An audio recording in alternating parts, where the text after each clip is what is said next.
eyebrow mistakes you might be doing. Doing your base makeup first. No. Over plucking this area, so you...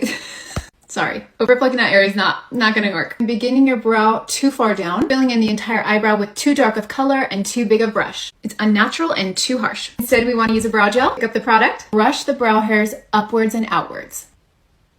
Soften the edges if that's too fluffy. Don't keep going again and again in with that gel because you're gonna get those little flaky crusties that nobody wants. Add feathery strokes with a brow pen. If you're a brunette, use a cool tone brown, or to look like you have a bunch of red scabs in your eyebrows. If you're using a pomade, opt for a very thin brush. What I do as a makeup artist is I pinch the end of the brush so that it's really thin for those little hair strokes. Don't carve out your eyebrows with concealer, please, especially if you're using a really light colored one. Instead, add a very minimal amount to the bottom outer part of your tail. Then with practically nothing on the brush, you can just gently carve out this inner part. If you're doing a full face of makeup, do use your foundation to carve out the top of your brow and a little bit at the front. And look at the difference that makes. What else do you want to see?